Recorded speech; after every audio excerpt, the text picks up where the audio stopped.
ಕ್ರಿಸ್ತನನ್ನು ಪ್ರತಿಫಲಿಸುವಂತೆ ನಿಮ್ಮ ಆತ್ಮಗಳನ್ನು ವಾಕ್ಯದಲ್ಲಿ ಬಲಪಡಿಸುವ ಅನುದಿನದ ಧ್ಯಾನ. ಈ ತಿಂಗಳ ಶೀರ್ಷಿಕೆ ನಮ್ಮ ಜೀವನ ಶೈಲಿಯ ಮೂಲಕ ಕ್ರಿಸ್ತನನ್ನು ಪ್ರತಿಫಲಿಸುವುದು. ಈ ದಿನದ ಶೀರ್ಷಿಕೆ ಕ್ರಿಸ್ತನ ಬರೋಣಕ್ಕೆ ಸಿದ್ಧರಾಗಿರ್ರಿ. ಈ ದಿನದ ದೇವರ ವಾಕ್ಯ: ನಾವು ಭಾಗ್ಯಕರವಾದ ನಿರೀಕ್ಷೆಯನ್ನು, ಮಹತ್ತಾದ ದೇವರ ಮತ್ತು ನಮ್ಮ ರಕ್ಷಕನಾದ ಯೇಸು ಕ್ರಿಸ್ತನ ಪ್ರಭಾವದ ಪ್ರತ್ಯಕ್ಷತೆಯನ್ನು ಎದುರು ನೋಡುವವರಾಗಿದ್ದೇವೆ. ಆತನು ನಮ್ಮನ್ನು ಸಕಲ ದುಷ್ಟತನದಿಂದ ವಿಮೋಚಿಸುವುದಕ್ಕೂ ಸತ್ಕ್ರಿಯೆಗಳಲ್ಲಿ ಆಸಕ್ತರಾದ ಅಸಾಮಾನ್ಯ ಜನರನ್ನು ತನಗಾಗಿ ಪರಿಶುದ್ಧ ಮಾಡುವುದಕ್ಕೂ ನಮಗೋಸ್ಕರ ತನ್ನನ್ನು ತಾನೇ ಒಪ್ಪಿಸಿಕೊಟ್ಟನು. ತೀತನಿಗೆ 2ನೇ ಅಧ್ಯಾಯ 13 ಮತ್ತು 14 ವಚನಗಳು. ಸುವಾರ್ತೆಯನ್ನು ನಂಬುತ್ತೇವೆಂದು ಹೇಳಿಕೊಳ್ಳುವ ಅನೇಕರ ಮಾತುಗಳಲ್ಲಿ ಪ್ರಸ್ತುತಪಡಿಸಲ್ಪಟ್ಟಿರುವುದಕ್ಕಿಂತ ಬಹಳ ವಿಭಿನ್ನವಾದ ಪಾಠವನ್ನು ಸತ್ಯವೇದವು ಕಲಿಸುತ್ತದೆ. ಈ ಲೋಕದಲ್ಲಿ ನಾವು ಸ್ವಸ್ಥಚಿತ್ತರಾಗಿ, ನೀತಿವಂತರಾಗಿ ಮತ್ತು ದೇವರಿಗೆ ಮೆಚ್ಚುಗೆಯಾಗಿ ಜೀವಿಸುತ್ತಾ ನಮ್ಮ ದೇವರನ್ನು ಮತ್ತು ನಮ್ಮ ರಕ್ಷಕನಾದ ಯೇಸು ಕ್ರಿಸ್ತನ ಮಹಿಮೆಯನ್ನು ನೋಡುತ್ತಾ ಜೀವಿಸಲು ನಮ್ಮನ್ನು ಉತ್ತೇಜಿಸಲಾಗಿದೆ. ಪರಲೋಕದ ಮೋಡಗಳಲ್ಲಿ ಕ್ರಿಸ್ತನ ವೈಯಕ್ತಿಕವಾದ ಪ್ರತ್ಯಕ್ಷತೆಗೋಸ್ಕರ ಎದುರು ನೋಡುವುದು ನಮ್ಮ ಕರ್ತವ್ಯವೆಂದು ನಾನು ಬೋಧಿಸುವ ಕಾರಣ ಕೆಲವರು ನನ್ನ ಕೆಲಸಕ್ಕೆ ಆಕ್ಷೇಪಣೆ ವ್ಯಕ್ತಪಡಿಸಿದ್ದಾರೆ. ದೇವರ ದಿನವು ಹತ್ತಿರದಲ್ಲೇ ಇದೆ ಎಂದು ಕ್ರಿಸ್ತನ ಬರೋಣದ ಬಗ್ಗೆ ಶ್ರೀಮತಿ ವೈಟ್ರವರು ಹೇಳಿರುವುದನ್ನು ನಾವು ಕೇಳುವ ಅಗತ್ಯವಿದೆಯೋ? ಯಾಕೆಂದರೆ ಅದೇ ವಿಷಯದ ಮೇಲೆ ಅವರು 40 ವರ್ಷಗಳಿಂದ ಬೋಧಿಸುತ್ತಿದ್ದಾರೆ. ಆದರೆ ಕ್ರಿಸ್ತನು ಇದುವರೆಗೂ ಬಂದಿಲ್ಲ ಎಂದು ಅವರು ಹೇಳುತ್ತಾರೆ. ಈ ಆಕ್ಷೇಪಣೆಯ ಮಾತುಗಳು ಸ್ವತಃ ಕ್ರಿಸ್ತನಿಗೆ ವಿರೋಧವಾಗಿ ಆಡುವ ಮಾತುಗಳಾಗಿವೆ.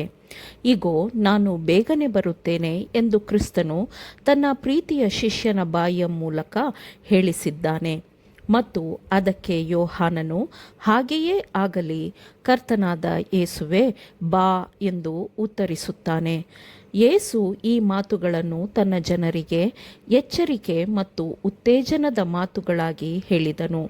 ನಾವು ಏಕೆ ಈ ಮಾತುಗಳಿಗೆ ಲಕ್ಷ್ಯ ಕೊಡಬಾರದು? ನಂಬಿಗಸ್ತರು ತಾನೇ ಕ್ರಿಸ್ತನಿಗಾಗಿ ಎಚ್ಚರದಿಂದ ಕಾಯುತ್ತಾ ಇರುತ್ತಾರೆ ಎಂದು ಕ್ರಿಸ್ತನು ಹೇಳಿದ್ದಾನೆ. ಆದರೆ ನನ್ನ ಯಜಮಾನನು ತಡಮಾಡುತ್ತಾನೆ ಎಂದು ಅಪನಂಬಿಗಸ್ತರು ಮಾತ್ರ ಹೇಳುತ್ತಾರೆ.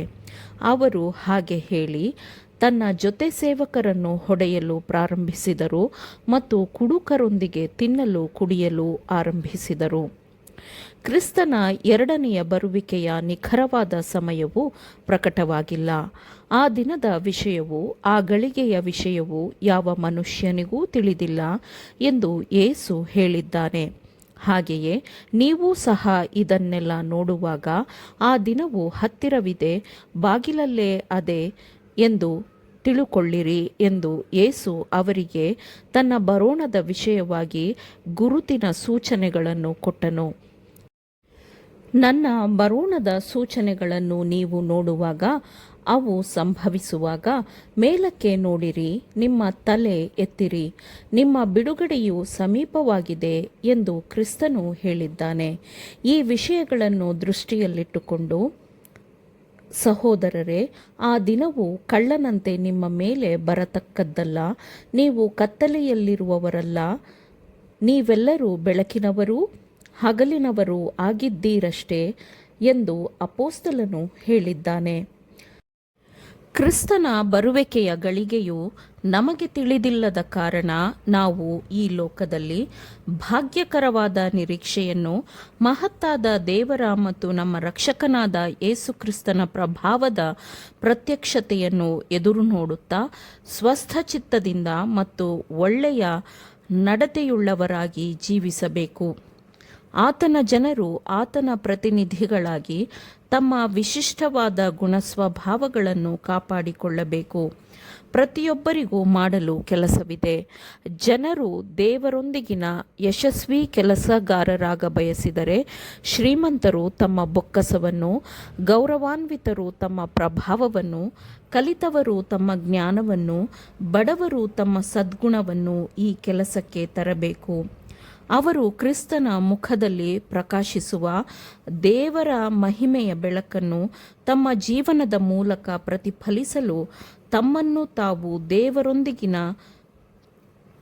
ಸರಿಯಾದ ಸಂಪರ್ಕಕ್ಕೆ ತಂದುಕೊಳ್ಳಬೇಕು.